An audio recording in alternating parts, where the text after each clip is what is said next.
Greetings. Today we continue our study in the book of Revelation, chapter 15, on the earthly sign and heavenly scene. We pick up today by looking closely at the heavenly scene in verses 2 through 4.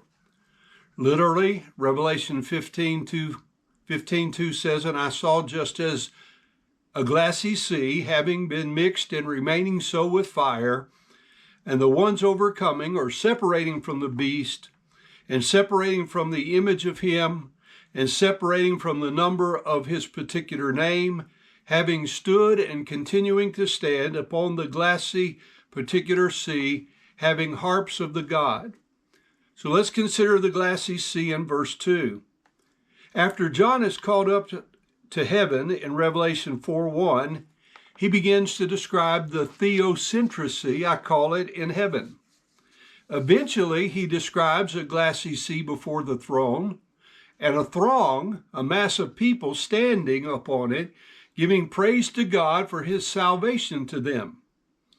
In general terms, we have a very similar picture before us in Revelation chapter 15, verses 2 through 4.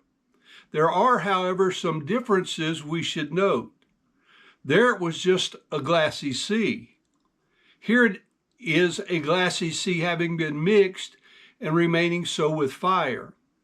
And fire is consistently symbolic of divine judgment.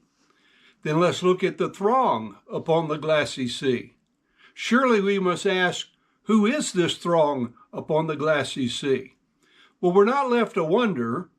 The description of Revelation 12:11 is repeated for us to clearly identify them as the ones overcoming or separating from the beast, and the ones overcoming or separating from his particular image, and the ones overcoming separating from the number of his particular name. These are plainly stated to be the, quote, tribulation saints.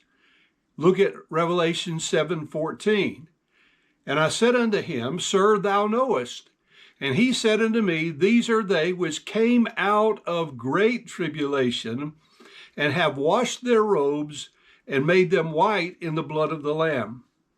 So Revelation 14, verses 14 through 16, spoke about the harvest of the wheat from the earth, and the blessing of Revelation 14, 12, and 13 will apply to this group.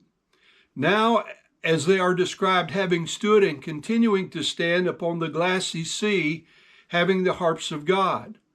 So I'm compelled to ask, is this scene before us now the answer to the question posed in Revelation chapter 6, verses 9 through 11?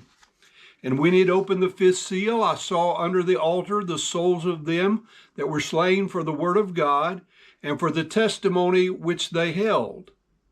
And they cried with a loud voice, saying, How long, O Lord, holy and true, dost thou not judge and avenge our blood on them that dwell on the earth?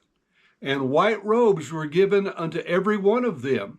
And it was said unto them that they should rest yet for a little season, until their fellow servants also and their brethren that should be killed as they were should be fulfilled."